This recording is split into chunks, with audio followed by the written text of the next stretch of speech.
Sometimes you get on there and then the money gets in your face.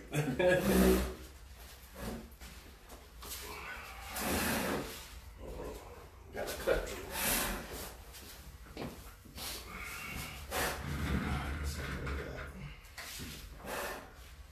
Let's see that again.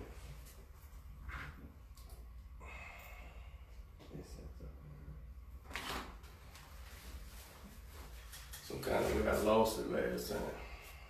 Lost the live? The whole show. By the time I went in there to edit it, it was gone.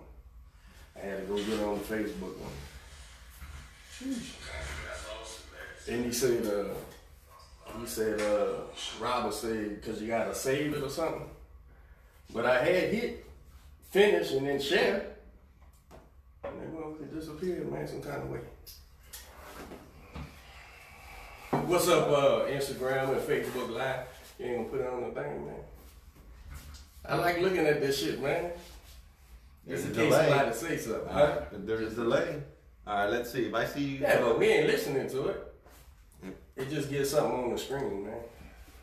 Okay.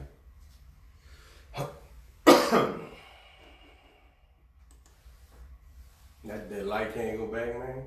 Or you need it right there for the Facebook. Nah, that's a good spot. Right. Is it in the? It's not in the picture. It just makes everything dark. Yeah, it's right in there. Oh, is it? Mm-hmm. But if it makes that one better, don't worry about it.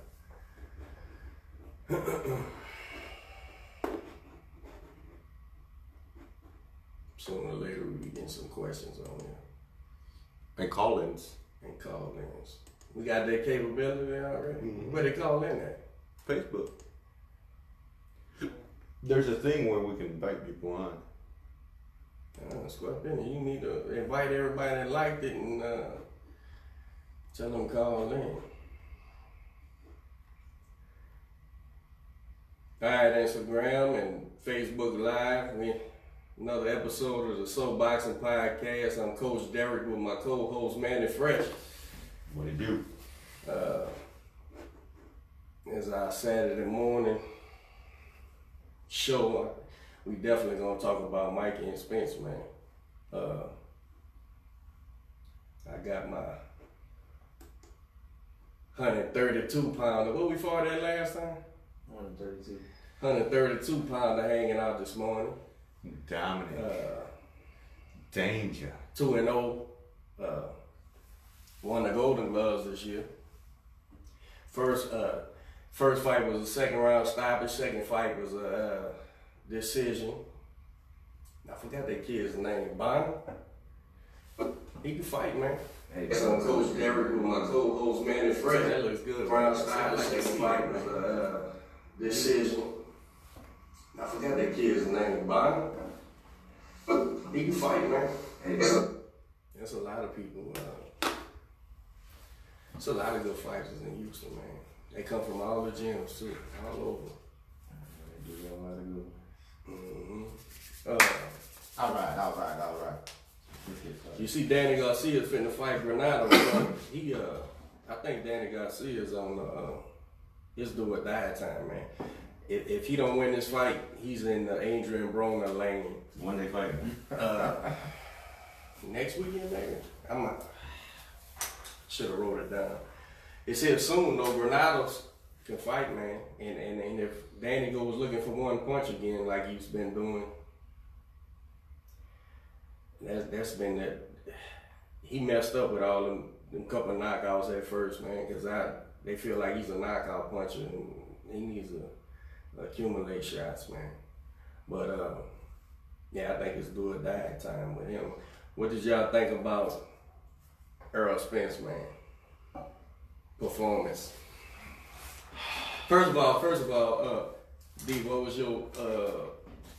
your prediction for the fight? I told everybody that Errol was just gonna be too much for Mikey. I said Mikey looked like the better boxer, but Errol was gonna be too much, and Mikey wasn't gonna last. I looked up that night. Me and the wife was watching the fight at Hooters. How was it? Was there a lot of people out? No, man. No. Surprisingly, I don't know if Hooters is known for fights. I'm sure the MMA crowd probably packs it out, but they wasn't charging them nothing. And nah, man, we went right in and got a seat right close to the television. And I look up and Danger done messaged me He was at the from the Cowboy Stadium, man. Coach, I'm in here. Yeah. He took off, man. Had to go see it. How was it? How was the arena? I was parking. Parking was horrible. I was told it cost $100 to park at that place, man. To park close up, it was somewhere like 100. To a little bit further back, it was $50, nothing less than that. Mm. How was the whole experience being in that atmosphere?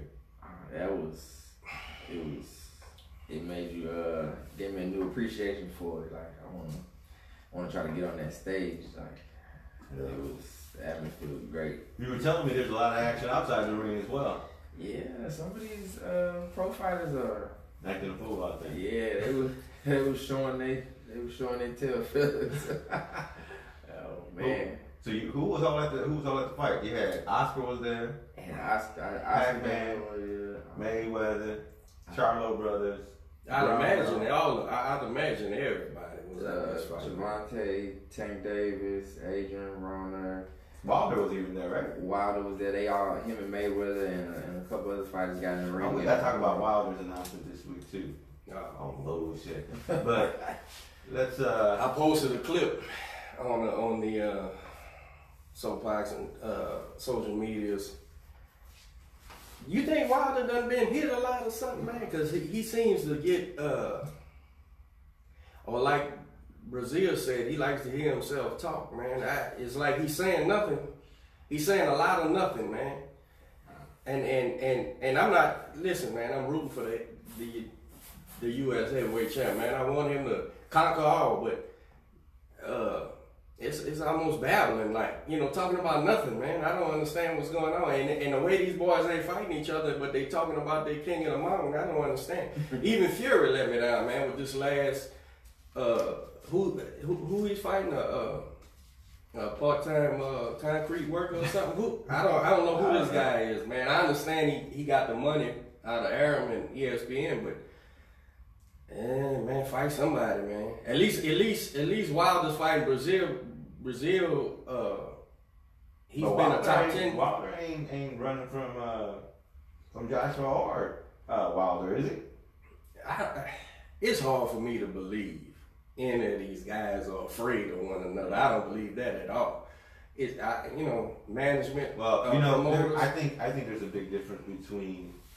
I think there's a big difference between being afraid on a physical level, and then being afraid, I don't know, taking a loss will do to your career.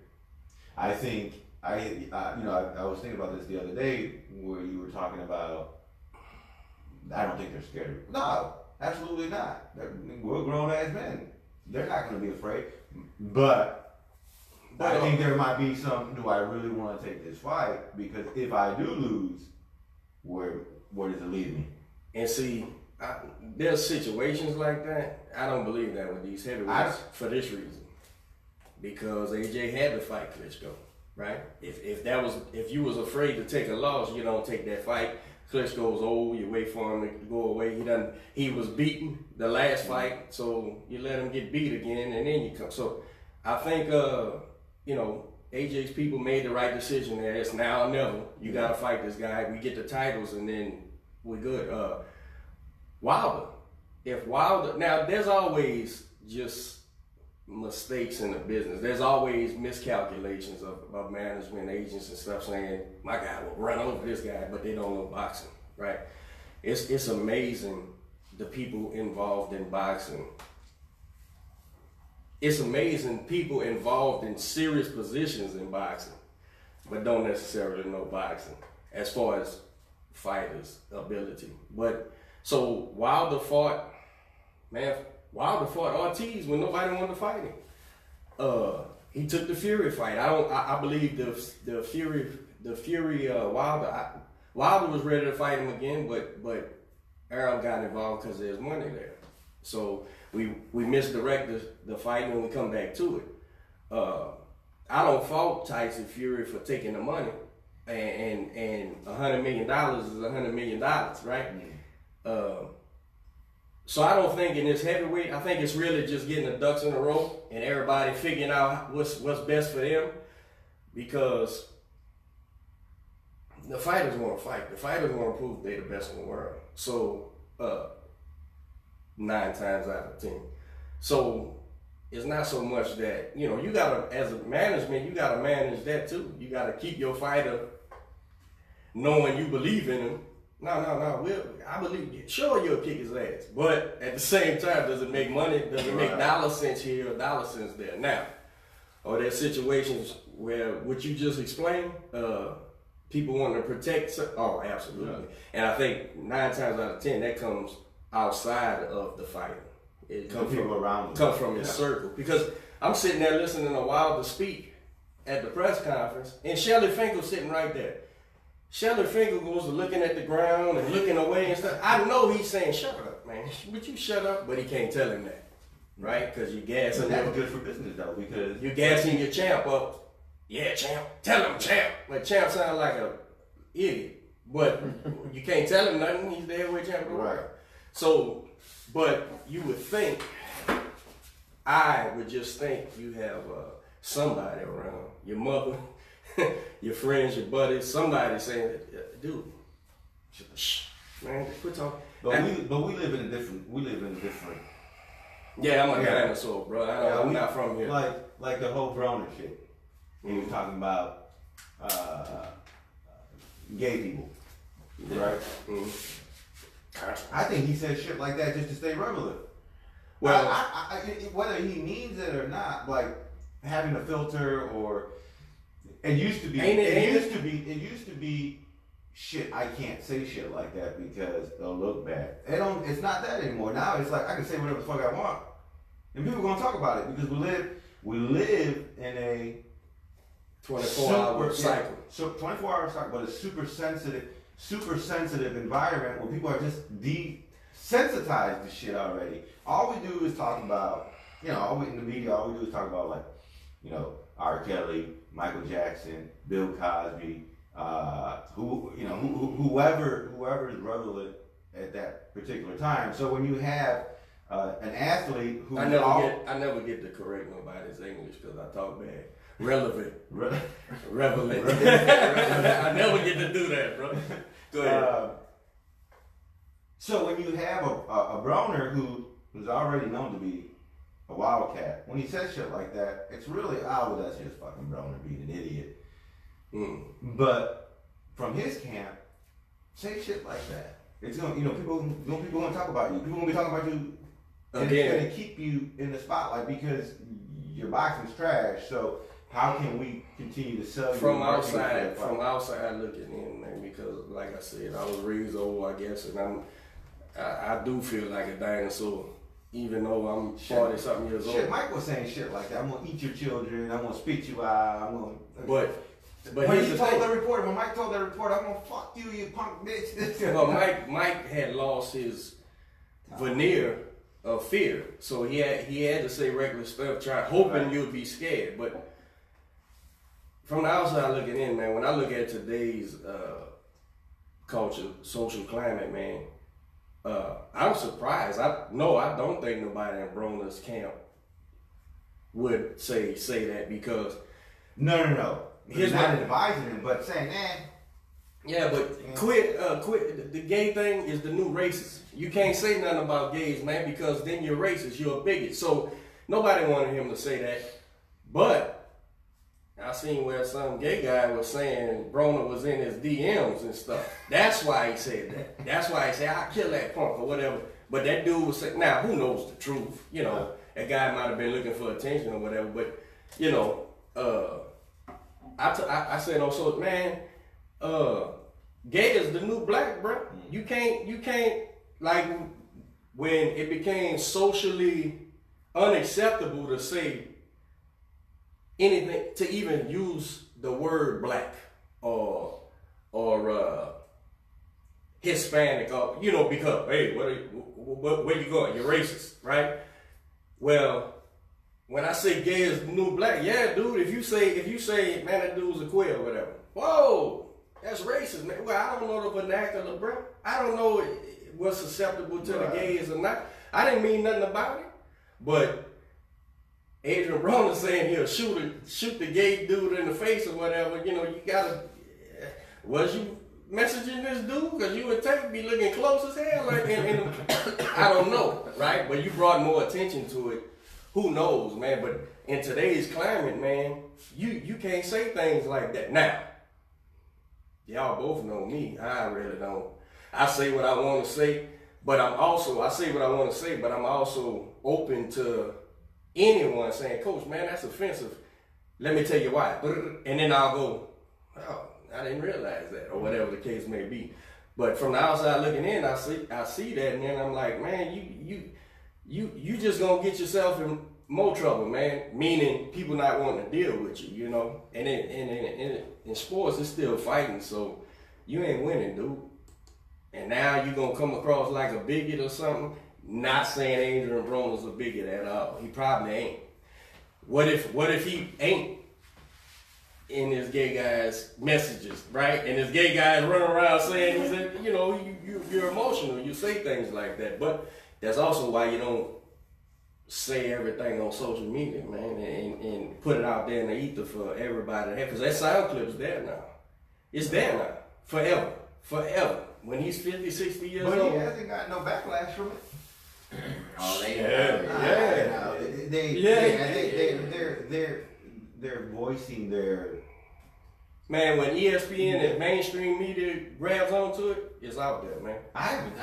Maybe I just haven't seen it, but I had it. Yeah, I seen it. I knew as soon as he said that. Oh, well, that was dumb. Now, he's Broner. He says things, man. I'm sure I'm gonna say things later on, or I might have said something just now offensive. And that wasn't my intention at all. But what can you do, man? Everybody's emotional. Everybody's lining up to be offended. When do I get to be offended?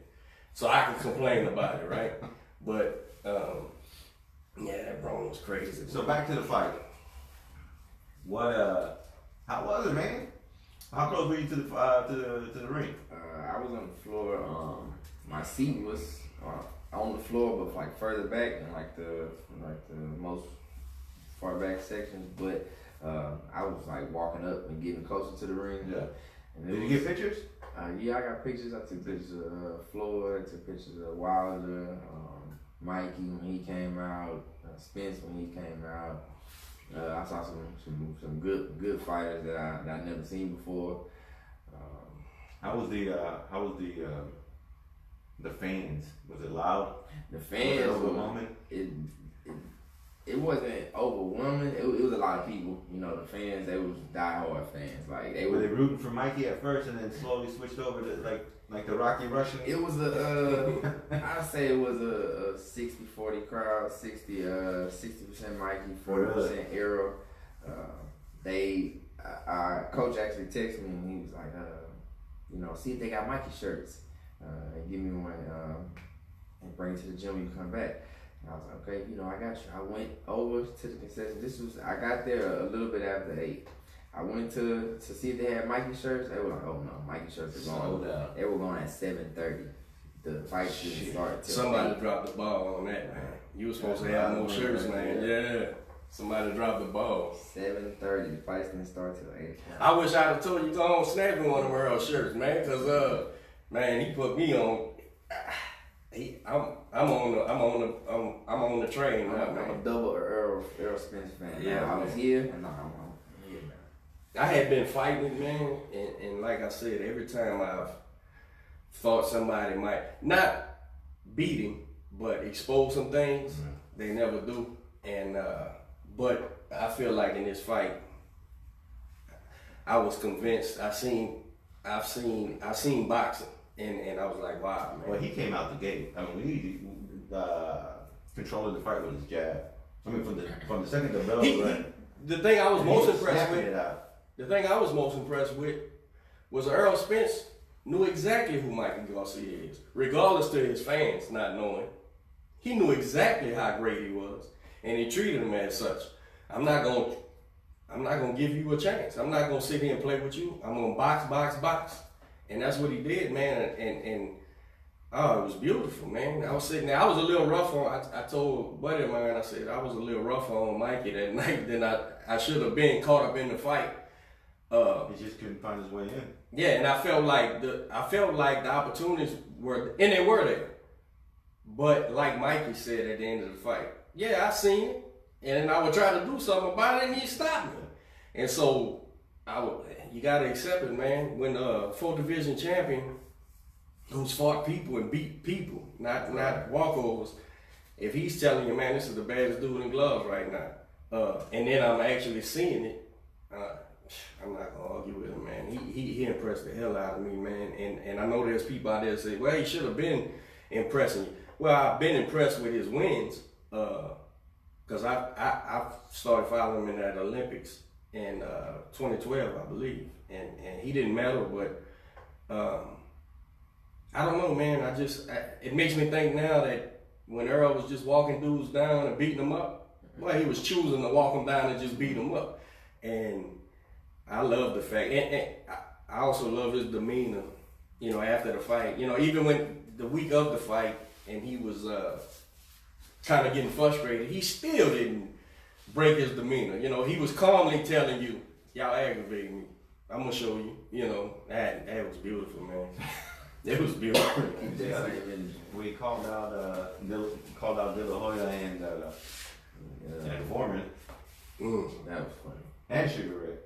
Well, you know, I get Earl Spencer's point. You know, his people's backing him. Why my people ain't back? Well, now we're getting into a whole nother line of who's your people, who ain't your people. You know, everybody don't look like that. Why do you think they didn't give him enough credit? Who? The Sugar Rays, the George Foreman. Because same way. Now I picked Earl to win. Based on size and strength, but like the rest of them, Mikey's a better fighter. But no, I was mistaken, because I would say they even killed, and he's the biggest, stronger man, so he's supposed to win.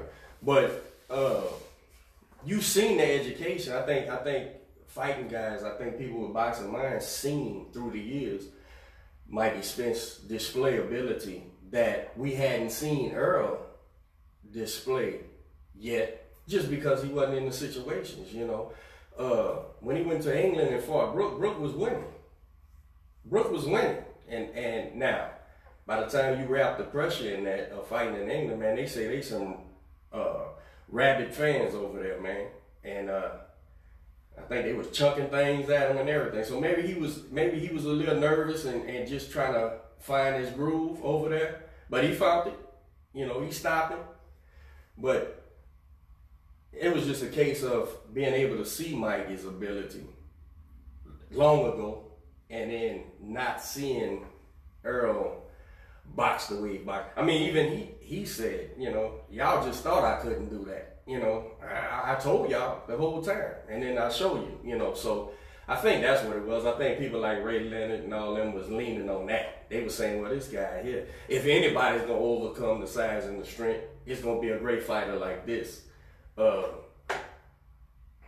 didn't think it would overcome Earl's superior strength and size advantage, but I thought Mikey would be in that fight. I absolutely say Mikey should win some early rounds, and I tell you, man. I think the only round he probably won was the second round. Yeah, and I didn't. That was close. And the night of the fight, I didn't give him that. I didn't so watching it close up, I didn't even. I felt like Earl pitched the shutout, man. But back to what I was saying, I was a little harder on Mikey than I should have been, because when I rewatched the fight, I only watched the first 6 rounds the second time. And I was like, nah, he was trying. Wasn't nothing he could do, man. Every time he seen something or tried to do something, Earl just reset him, man. Hit him with that jab, and now I got to start over. You know, and he kind of got reckless in that second round, probably out of frustration, just to show I could hit him. But he wasn't going to be able to fight that pace the rest of the fight. So, you know, that's how you get hurt. Dominant performance, man. I tell you, Earl went way up. You think he was ever? You think to make the right call, continuing to fight? after that 9th round? Yeah. Here's why. Watching the fight, I think I said to y'all in our group, I definitely said it to Darryl sitting there. I said, man, another round like this, I'm stopping the fight. Right. And he looked at me and I was like, yeah, it's that serious, because now he's starting to hit him at will, and he's going up, he's going down. Mikey is a very, very great defensive fighter. And when he's getting caught clean with shots, it's a problem, right? And again, we had 9 rounds to see this dominant.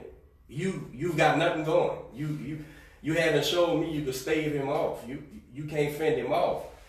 So I seen the interview after, and it said it was, I think Robert and Mikey both said when he came back to the corner, Big G was telling his dad was telling Rob, what you waiting on? Stop the fight.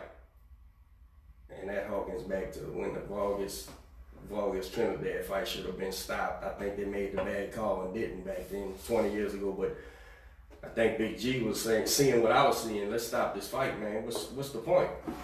So when Mikey said when he gets back to the thing, he's seen, Robert told him, man, I'm about to stop this fight, man, his brother. And Mikey told him, man, I'm not getting hit like you think. I'm catching a lot of them. I'm on the elbows, on the hand, but he's hitting me, but I'm catching a lot of them. I haven't been hurt. And Robert told him, I'm paraphrasing all this because I seen the video one time. He said he told him, well, show me then. And Mikey, if you remember, after that bad rough round, that second round wasn't as rough. Mikey went out there and was catching shots, 10th round, and throwing touches just to break up the momentum. But then it got rough again, I think, in the last round. But Robert seen that and chose not to stop the fight. Which was the right call. I think I'd have said the same thing. I don't think I'd have threw the towel in the knife, but when he got back, I'd have said, you know, I'm gonna stop this fight. So you got to do something to show me.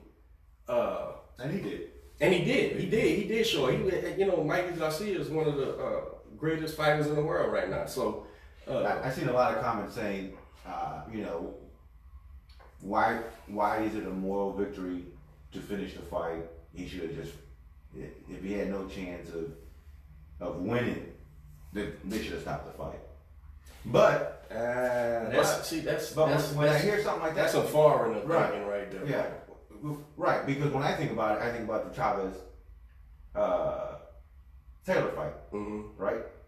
Chavez won the fight the last second of the 12th round. Great stoppage. I think what you call him got booed every time after that. I think he did the right thing. Right. In hindsight. Was Chavez winning that fight? No. No. He was getting his ass kicked the whole fight. Right. But now imagine if someone would have, you know what, you ain't doing that. They ain't win around. We'll go ahead and stop it. Or they let the fight finish and Chavez loses, but you seen Taylor was done. Right. So at the end of the day, at the end of the day, my point is Mikey could have clipped him. Still could have. Well, here's the thing: Mikey wasn't hurt. He wasn't hurt. He was getting beat up at the end, but he wasn't hurt. And here's the thing: why fight when you don't? Were they listening to the build-up? The whole point of the fight was Mikey trying to be great. I'm trying to be great. Yeah, this dude's dangerous. None of y'all want to fight on the track. So legacy. If you value legacy, if you don't, I don't give a shit. But if Mikey was telling us the truth, damn, not only did I come here to try to climb this mountain, you want to stop the fight? No. What if I do catch him or whatever, right? So his brother did the right thing. You bring him back to the corner, you tell him, hey man, if he keeps going like this, I'm going to stop him. Another round like that, I'm going to stop it. So he had to go out there and show him, okay, I can do something. I can beat the fit.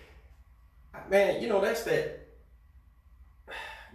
why I keep fighting attitude, bro. That's that right or wrong, man. That's that foreign shit, man. Remember when Klitschko, Big Klitschko was whooping Chris Bird, man. This is like 97, 98. Beating the brakes off of Chris Bird, man, and he threw his shoulder out or something and quit. And you're sitting there like, wait a minute, man, this is the heavyweight champion of the world, man. And at the end of the fight, he comes over there, and this is no knock on Klitschko. But at the end, they talked to him and said, what happened? He said, oh, I dislocated my shoulder. Yeah. right? And it's a fight. Right. You know what I'm saying? This is the heavyweight championship of the world. What are you doing? Imagine, if you will, when what's my man? Sonny Liston put the Vicks Vapor Rub in Ali's eyes, and Ali come back to the corner and tells Angelo Dundee, cut my gloves off. They cheating, cut my gloves off. I want to tell him. Imagine Angelo Dundee cutting his gloves off and letting him quit. We may not have Ali right now, right? Because all those things played a part in who he became. And there's several times, there's at least 2 other times Ali wanted to quit in fights in his corner, didn't let him. But, you know, over there with Klitschko, so you quit because you did. Well, guess what? You just took yourself out of the Joe Louis, Evander Holyfield, Muhammad Ali, Lennox Lewis equation. You took yourself out of it. Now, that's fine. If you know, he's got to live with himself. You know, if in his world, that's fine. I just located my shoulder, so I can't truly defend myself how I want. So I'll come back to fight another day. That's fine. It's okay. But here, I wouldn't expect Mikey Garcia to do no shit like that. You know, and at the end of the day, there's no doubt in his mind. Right. He's gonna sleep like a fucking baby. Win, lose, or draw. Man, he finished the fight. He beat me. Man, he's good. Right. He's not gonna. There's not gonna be a fucking moment where he puts his head down at night. Right.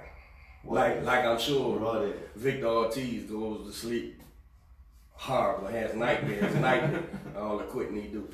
Right. And listen, man, I don't fault. This is serious business, man. I don't even.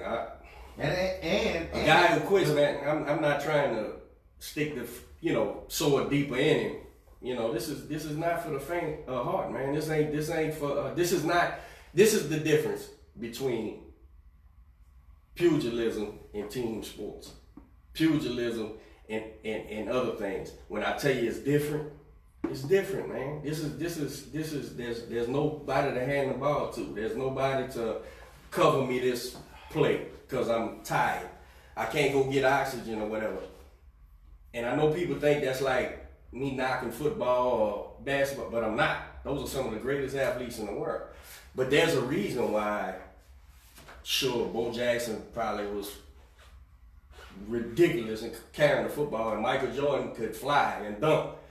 But it's a reason why they named Ali the greatest athlete. You know what I'm saying? He wasn't leaning on, whether you agree with Ali or not, it should be a fighter, in that list, because it's a different world, man. It's a completely different set of guts, and that's not to say these other athletes don't have guts. Of course they do. Of course they do. It's just different.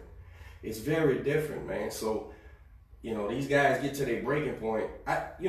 When I heard Evander Holyfield say he was going to quit in that first Lennox Lewis fight, I think. One of the Lennox Lewis fights, and his eardrum got bust. He got caught with a hook, and his eardrum bust. So you can imagine his equilibrium, and he can't see, his vision blurred. And he said, "No, I was quitting. I forget what's wrong." He went back to the corner and was like, "Man, I can't do this, man." And he said he glanced over there and seen his son sitting there. "Dad, what you doing? Let's go." And he got up and walked back out there against 6'5", 250-pound man. And Evander, I know he looks like an action figure, but he's a little man, bro. That's a different set of, that's a different human being, man. That's a different human being you could say it's smart or it's not smart. You could say, well, that's kind of dumb, right? And it may be. Maybe you got to be a little bit dumb to be a fighter. I don't know. But when the chips are down, bro, that's what separates good from great, I think. Them boys get them. And listen, I've never been in that position. I'm not going to pretend I'm one of those guys. I'm not saying that. I'm just saying I recognize it in everybody else, man. The greats, it takes a hell of a man. It takes a hell of a man to get the shit kicked out of them. Go back to the gym. Woman, yes, absolutely. Go back to the gymnasium and do the work and sign up for that shit all over again. Let's do it another time. You know, that's a different man right there, man. So Mikey deserved to finish that fight. You know, and you know me, I don't go for that go out on my shield shit. Nah, man, you don't go taking an ass whooping ain't the same thing as fighting and getting your ass whooped. That's two different things. You know, there's several ways to quit in a fight. Several ways to quit. And he never quit. Never. He never quit. Never. He just couldn't. It was just fucking early. Too much, bro. It was too big. It was too much, strong. man. It was two great fighters, and like you said earlier, two great fighters, and the bigger, stronger man won. Yeah. It's that simple. So what's next for Spence? Bud? I mean not Bud. Pacquiao? Dude, if I'm Spence isn't signed to a promoter, right? Not to No, he's got the Heyman guy as an advisor, but it's Spence. Dude, let me tell you something, man. The amount of money I see on the table for this guy right now, if it's navigated correctly, man, the world is really his right now. He's on that Canelo plane. Here's what I mean. Canelo could fight nobody and make millions, right? So you put him in there with somebody, he makes stupid millions. Dude, right now, man, if Earl Spence, let's say, this would be what I would push for him. Let's get all them Asians and Mexicans who love Pac-Man, let's get them back over here at Cowboy Stadium and fill this motherfucker up. Whoop him, right? Sean Porter and Keith Thurman can't run no more. Boom, boom, check and checkmate. All the while Bud's fighting the same people because he's across the street. All the while he's running out of people to fight. Where's Bud from? He's with Aaron, Bob Aaron, with Top Rank. Nebraska. That's right. Yeah. So what I'm saying is Spence, and I'm a big Bud guy, right? Spence holds the keys right now if he navigates this thing right. And I tell you what, at his size, I told you this the other day, man, don't think a big, huge Canelo fight is out of the way 2-3 years from now. If he navigates this thing right. You take the stars, do 2 fights a year. So I just said, that's one Mikey, Pac-Man. Next year, Thurman, Showtime.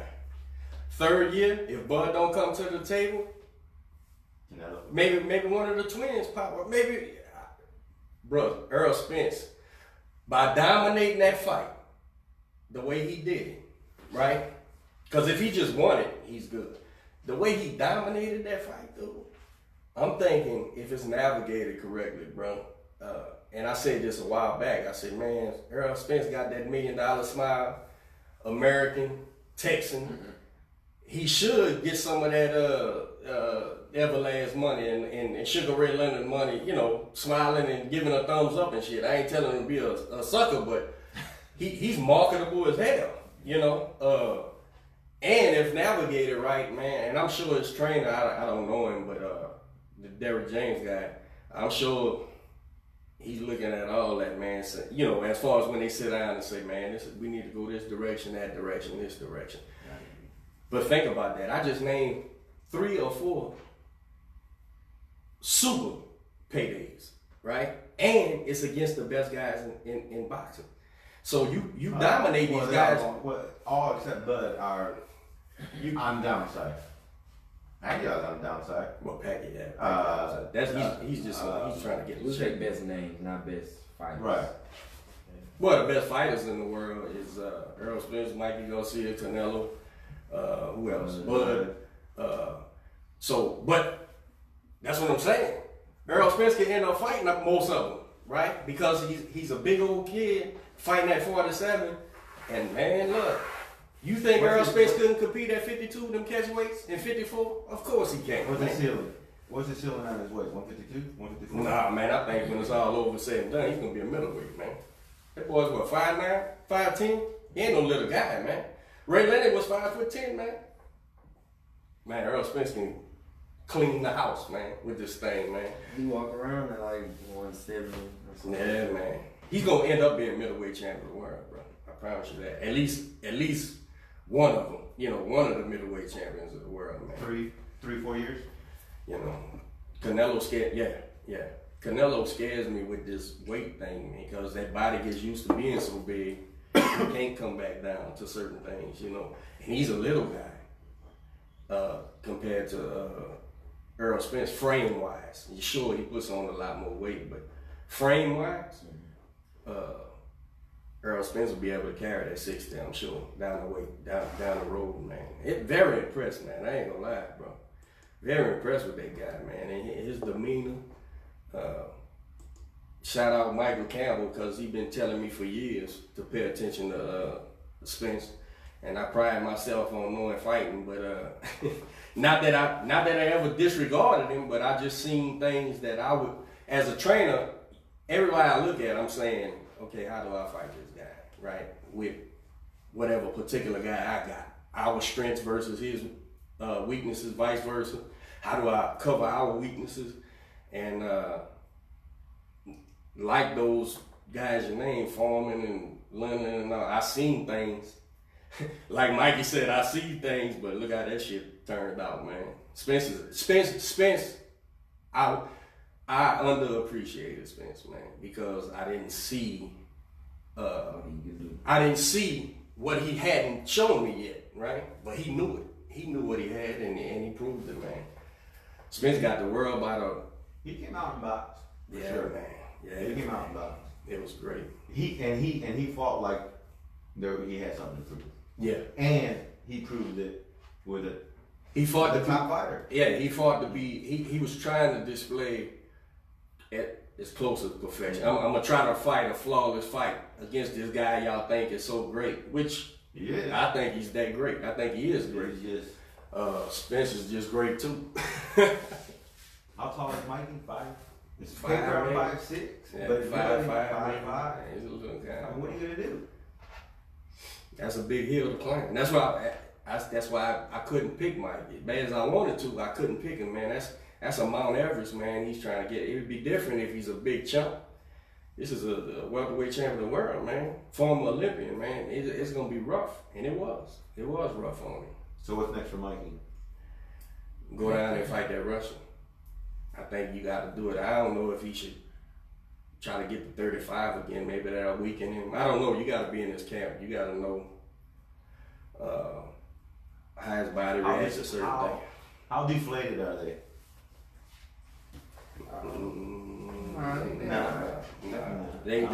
I think they can live with it. They can say, "Damn, I thought we, you know." But they feel good. I think they should feel good. Yeah, let's go back to where the guys on my side and let's see what happens. They didn't want him to take that fight. He wanted to take that fight. Right. His brother and his dad didn't want to take that fight. Was there anything he could have done different? Yeah. What?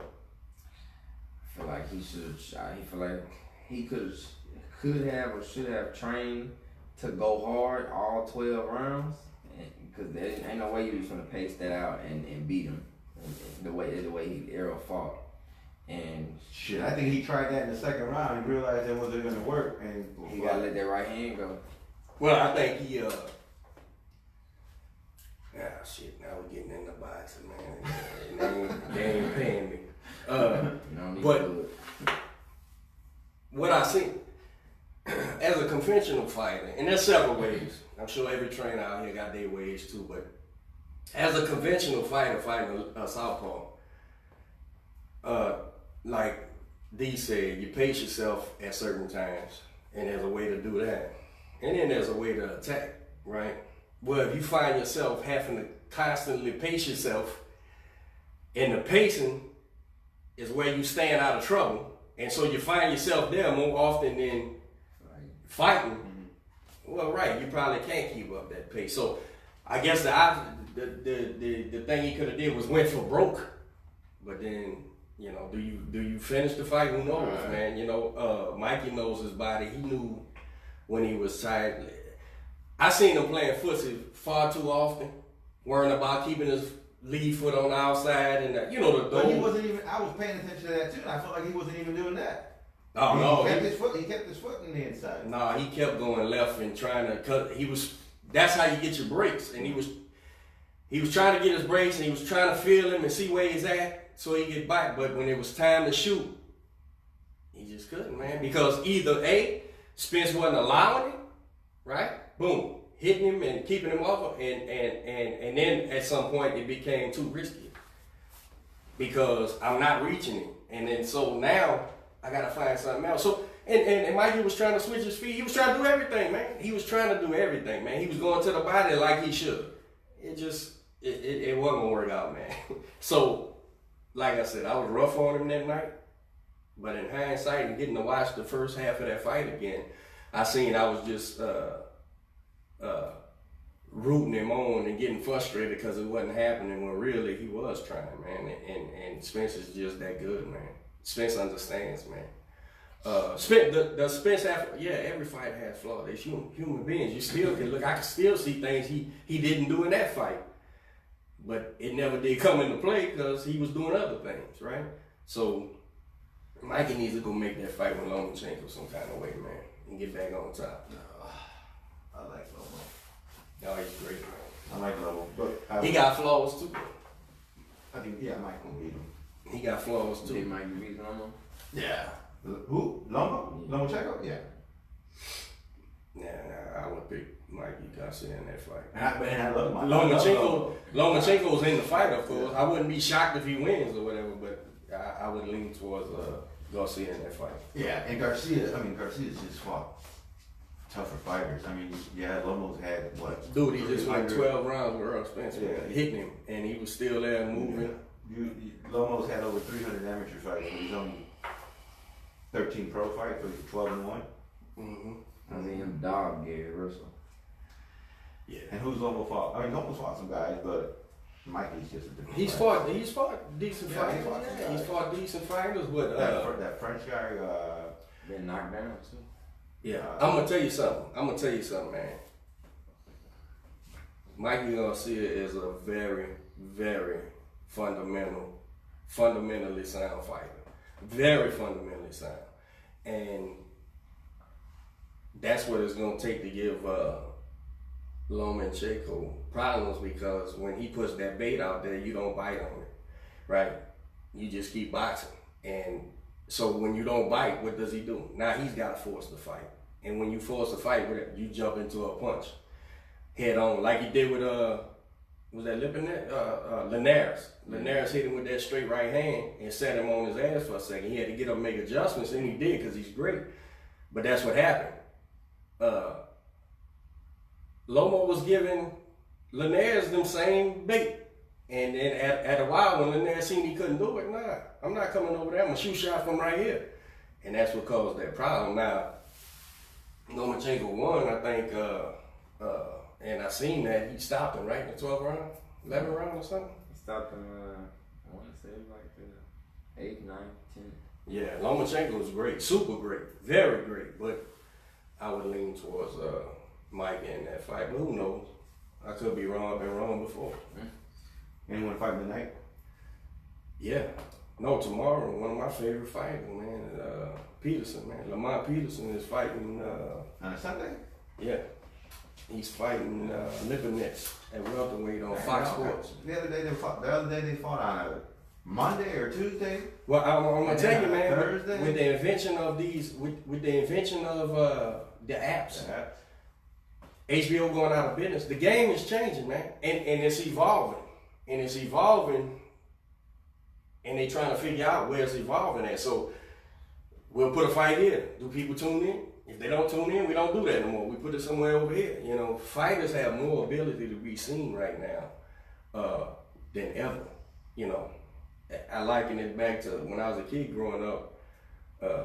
Johnny Carson, man, had a talk show, and before any stand-up comedians could get big, they had to perform on that show. And then if he said, you know, did an interview after, here come all the producers giving them a sitcom and all that. Well, this boxing, man, used to be like that. You know, you was waiting for ESPN to call you so you could perform on Friday Night Fights so people see you. You still ain't gonna get paid, but they see you, and that'll make the matchmakers at HBO, Showtime, whatever, give you a shot. Well, today, man, we got these apps. We got social media, dude. So people are getting deals off social media, man. I'm telling you, man. Just like these comedians and actors and stuff are getting seen on social media. Fighters put up content and you know, convince people they can fight. You know, they get a shot, man. So I think that's what you see. You see them trying and trying. If this don't work, let's try this. You know, Sunday, Friday, Thursday night fight. PBC was doing stuff on all kind of odd days, which I couldn't even find. You know, I couldn't follow, but they still do. Yeah. So it's a different world, bro. I'm a dinosaur, man. It's a different world. See, I told you. I'm a dinosaur, man, and I'm trying to learn just like everybody else how this works, man. And you just, I guess, just like a fighter needs to be driven. He needs to be driven in his what you say, brand, bro, marketing. Yeah, man. But yeah, I'm a big Lamont Peterson fan, man. He's fighting Sunday. Lipinets, and he Lamont's on a downstroke like a mother, so he needs to get a win to get another payday, you know. Hopefully he pulls it through and gets another shot somewhere, you know. Now I have Canelo and Jacobs May 5th, May 4th? Yeah. I'm not excited about that fight. You should be. That's a good fighter, man. Danny Jacobs gonna be one of his hardest.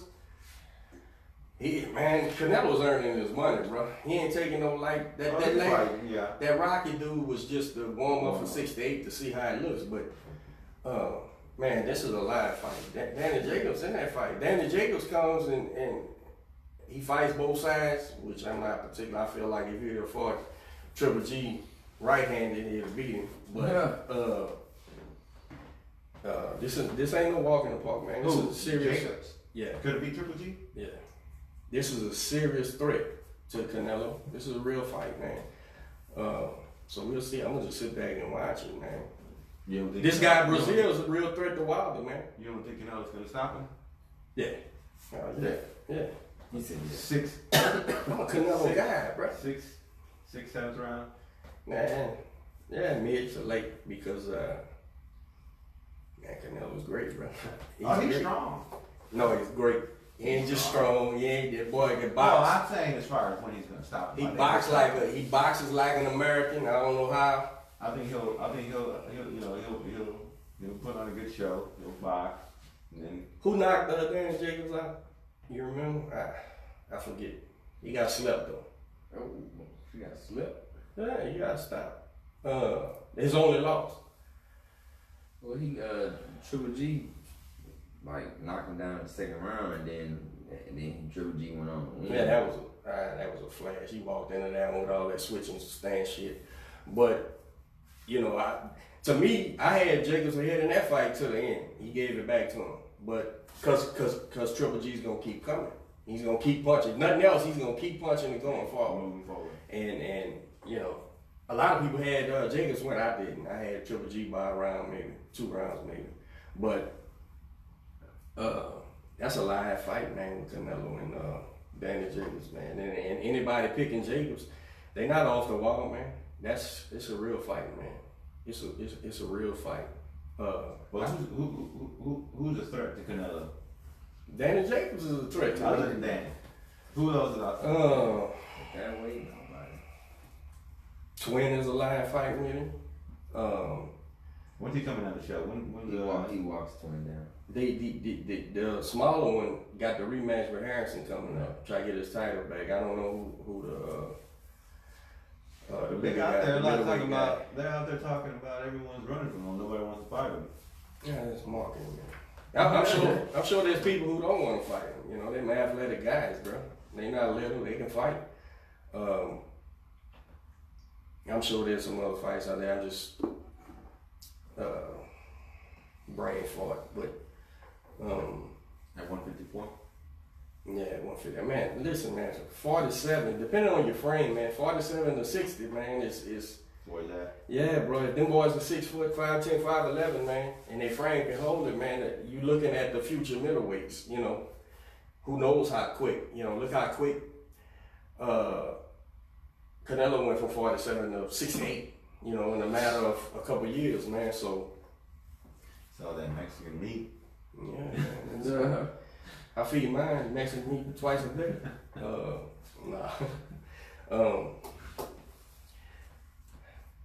Damn, how you started getting in fighting, man? Tell me the story, man. What made you want to box?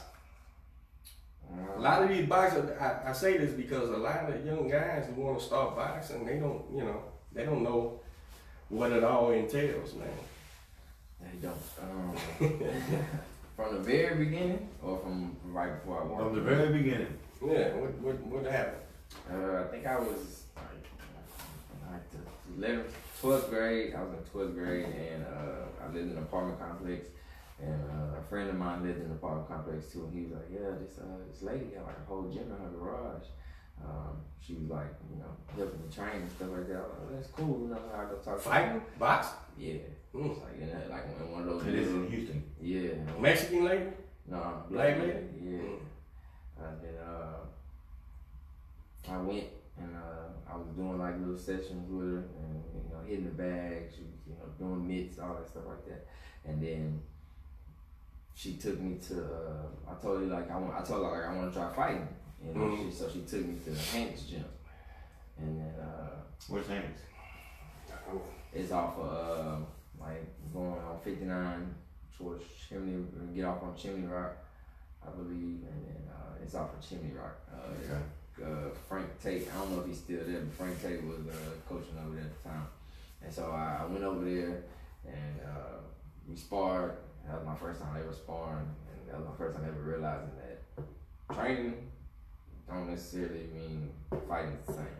You know?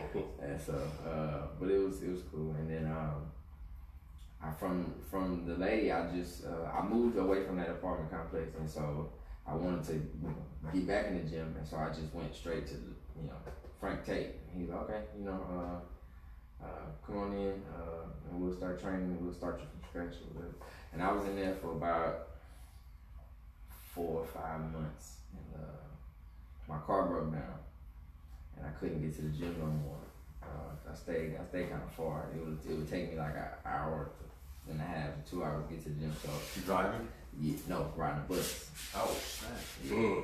Riding the bus. I would have to get on the bus. I ain't have no car no more. It broke down. Sound like D'Angelo catching them buses when he got in. Shout out to D'Angelo, man. He's fighting for the WBC Caribbean title in Dominican Republic tonight, I believe. This weekend for sure. So bring that strap back home, man. We rooting for you when you get back. Holler at me, you and Doc, man. We get in here and talk about how you won that championship.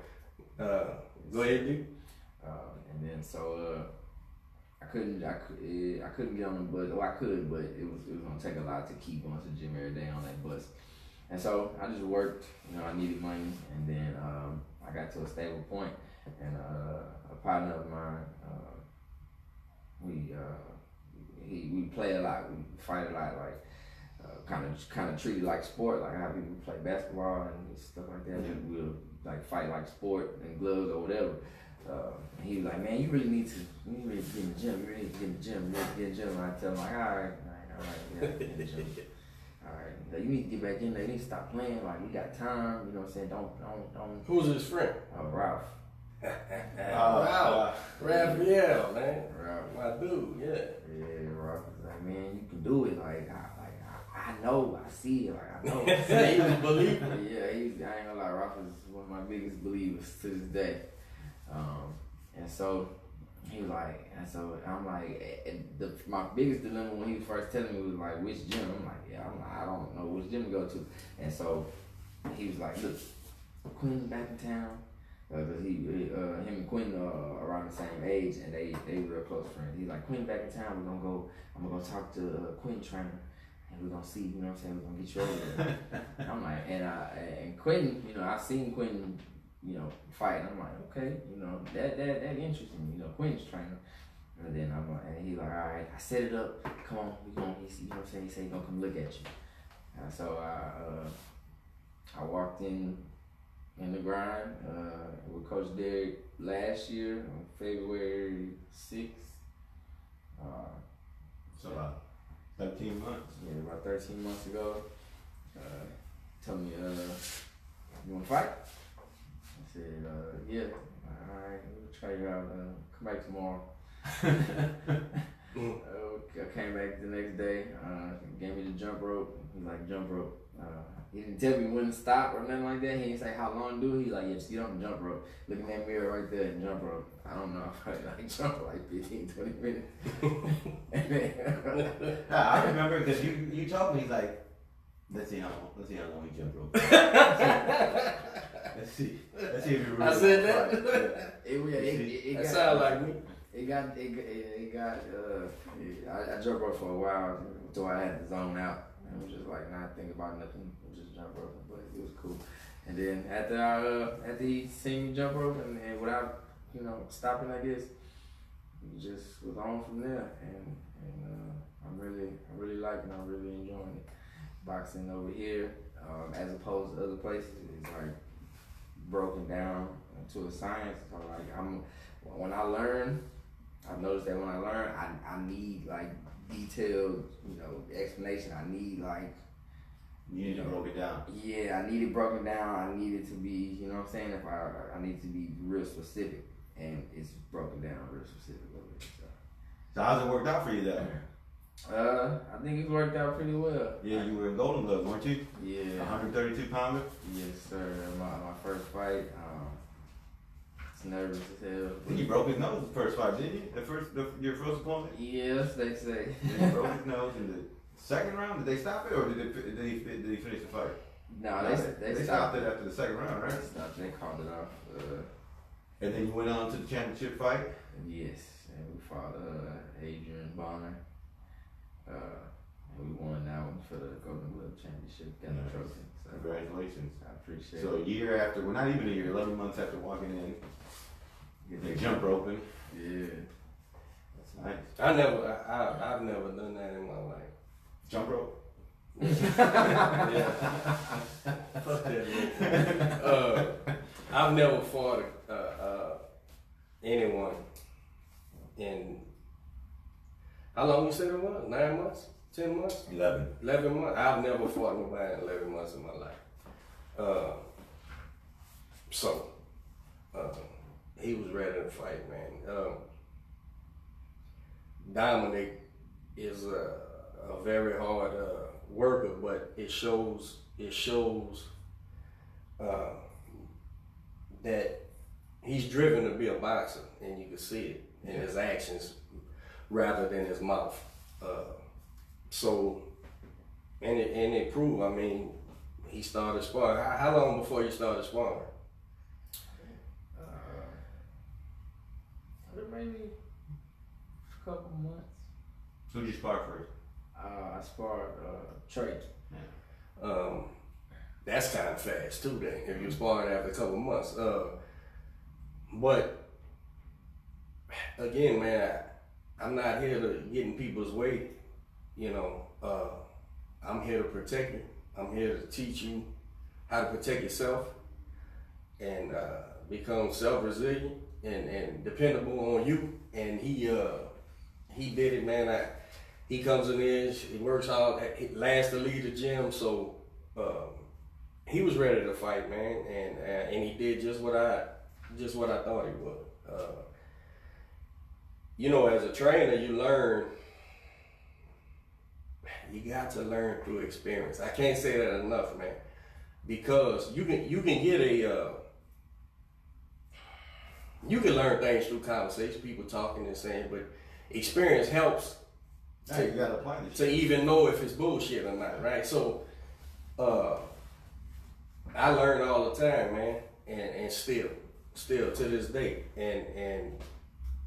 but you've got to have your own litmus test with fighters. Now, as a trainer, you gotta say, this kid needs to accomplish this long before we do this, right? And so their pace is really on them. I put out a post yesterday, matter of fact, it was meant to be comedy. It was meant to be funny. And I'm sure it pissed some people off too, but it was funny, but I'm serious at the same time, right? You asking me for stuff that you have to answer, right? And I get it. You know why? Because when you play Pee Wee football, when you play Pee Wee baseball, basketball, you go sign up, you give them your $30 or whatever, and I don't know what it costs, but and then you practice from this day to that day and you play, right? And then we're gonna have X amount of games. Then the season's over. So then basketball season comes. You go, you practice, you play. That ain't our sport. That ain't how it works, man. We don't have a season. We don't have. It's. You're getting hit, and you're hitting people. So, when these guys come in, and I don't get frustrated with it because to me it's normal. You know, I'm sitting here hitting these bags and I'm working my ass off. Man, coach, when do I get the fight? The answer is whenever you're ready. You know. So come do the work, man. I've never seen a guy or a girl come in off the street talking about they ready to fight and be successful without learning how to fight, right? So those questions is really, in my world, they're really trivial, right? But as a trainer, you gotta understand it's not trivial to them. So you gotta say, just do the work, man. You know, we'll see. You know, you're trying not to hurt their feelings, but at the same time, if my fat ass will get in there and knock you out, you ain't ready to fight, man. So a lot of people don't understand that about boxing. It's not a season, man. It's not a prescribed amount of practices and then you go play a game. But when you don't have, that point of reference, you don't know no better, with these kids. And, nothing's worse than the young kids when the parents are sitting there going, when is he gonna fight? Man, you see them 2 left feet he got? This kid can't walk and chew bubble gum, but you want him to fight. I'm not gonna bring his ass and go get beat up. You know what I'm saying? And then they end up leaving and going to other places or whatever. And truthfully, I don't mind that either. Go somewhere else, man, because I'm not gonna get him beat up. I'm not gonna bring him out there to fight unless he can fight. Now, like I said, he's got to be able to fight. Doesn't mean he's gonna win. Doesn't mean he's gonna lose. It means he's not gonna get beat up. So when I made that post, it was funny, but it's kind of, I'm funny because I like picking and poking and stuff. But man, don't ask me no dumb shit like that, man. You have no idea what you're talking about, man. And I have no way to explain it to you. Because I can say just what I said just now, and in their mind, this is what they hear. Oh, this dude just wants to be, he just wants to tell me what to do. I'm good. I could do just like Floyd Mayweather. Shit like that. And they don't understand, man. They don't understand. Ray told me the other day, the guy said, he came into the gym, wants to be a fighter, played sports in high school or whatever. And Ray said, you fought before you fight? Nah, man, but I watch a lot of boxing. Right? Oh, wow. And Ray said, okay. He said, yeah, and I'm better than them. See what you're dealing with? See what you're dealing with, man? So, that's why everybody can't He's going to be back on Monday. Yeah, good luck, man. Come and work, man, but you're going to earn it. That's why being a trainer is a craft. It's a skill. It's something you got to earn, man. Because guessing, maybe you hit the lottery on one, maybe so. Maybe that kid's just that 1 in a million guy who gets hit once and don't let you do it no more. I don't know, but that's not a successful regimen on how to build fighters, man. So y'all listening to Danger, don't think you gonna come in here and fight for me in 11 months. It ain't never happened, and it probably won't happen again, as far as I know. But you guys, you fight when you're ready. When you're ready to fight. When your trainer sees you ready to fight. If you got a worth of shit trainer. Ralph told me he came in here. I've been knowing that boy for several years now. From hanging with Q, and he says, Coach, I got another one. I said, what? I got somebody, man. He's the truth. I said, all right, man, bring him by, man. We can see. Little did I know that he knew he was talking about on this one, as far as wanting to be a fighter. And I've had fun watching you train, learn to fight, and perform in sparring, and hell, perform in drills, perform in anything, man. If you continue to work the same way, sky's the limit, man. It seems like to me, anyway. AB, shout out to AB. Man, I just saw all your comments, my man. AB talking about. Let me see what you're talking about over here. And look, I done stopped going to line. AB says he's getting tired of everyone getting offended by everything nowadays. True. Spence played it well to perfection, stuck to his game plan, and wasn't going to change it for anything. He played his role well. Spence was just too much for him. And Taylor was never the same after those fights with Chavez upstairs. True that, man. He wasn't. Couldn't be sure. What's going on, Bradley? Shout out to y'all. Appreciate y'all watching. Yeah, How come they didn't come over here? We gotta figure that out. I guess that's on my page. So what's next? When you gonna fight next? What they have? I'm sorry. What they have yesterday? The Reggie. That's this weekend. That's right now. Right. He's the Reggie Johnson. Reggie Johnson. I want to say that Trey made his debut At the Reggie last year. At the Reggie Johnson deal. Donis won, huh? Shout out to Yeah. Alex Donis from Donis Boxing Academy with David and Sergio over there. Great job on the win last night. So what we got lined up for you? There's some shows in April. I gotta see if there's one in Houston. But if they got one in Houston, I believe it's towards the end of April. We're gonna want to fight in that one. Get some work in. We'll try to fight in that one, to be honest. Just overall, just try to build a good record. Try to go to some national tournaments. What else you got going on? You got outside of boxing. You're in real estate, ain't you? Yeah, I am. So tell me about that real quick. I am a realtor. For anybody looking to buy or sell a house, There you go. I'm a real estate agent in Houston and the surrounding areas. So how's the market out there? Is it The market is about to take a swing because we're about to go into the summertime. So it's about to be a time when people are moving and moving to and from Houston, buying and selling houses. So if you're looking to buy, you're looking to sell, you're looking to refinance, you're looking to do anything with your home, contact him. He'll take care of all your needs, make your experience great. Definitely. You've been doing it for what, 25 years? Yeah, somewhere around there. Roughly. So he knows all the ins and outs. You're in good hands. About to close on our house on Monday. Are you really? Yeah. Nice. I'm putting my house on the market soon. I'm gonna be solid. I got you. And then I gotta go buy another one. I got you. What else? What else we got going on? We got the Reggie Johnson is tournament this weekend. That's going on now. Started yesterday.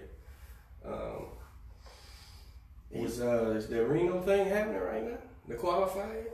I think Ephraim's out there. I think Knockout Factory's got some guys out there. Knockout Factory got some guys going? Yeah, man. And then Charlotte, the other qualifier, I think it's in Tennessee, maybe. I had to look that up. I'm sure Mike said it the other day, but boxing, man. Boxing. There's a lot of boxing going on every level. It sure is. There's people out there talking about boxing and dying. I don't know what they talking about. Never. I don't know what It's alive.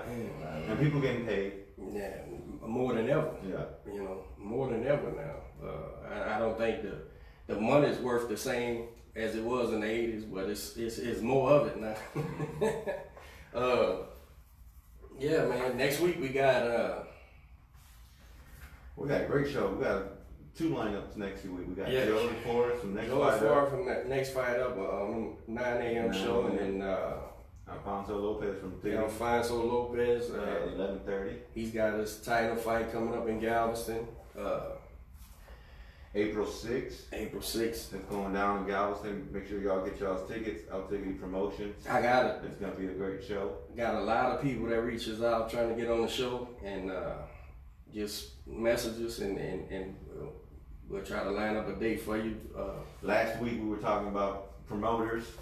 Some feelings were hurt, so we're gonna bring in some promoters to, you know, give us some insight to everything that goes on, give them an opportunity to use this platform. Who hurt some feelings? I'm sure there's some fucking feeling. Everyone gets hurt. I didn't say nobody. People got feelings nowadays. I'm getting butt hurt. I say names when I'm trying to hurt your feelings.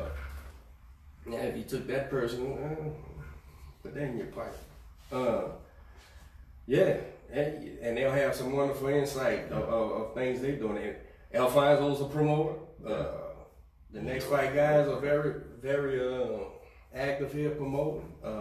Forrest used to be at Hanks Gym, having me do some crazy workouts. Man, he used to work before us too? He used to be in Hank's Gym. He really? My personal trainer. He used to be in Hank's Gym. As far as that's his background, training, like strength. One of them, yeah, for sure. He's a trainer. He kind of buff. I seen him. He kind of buff. He might work with the weights or something.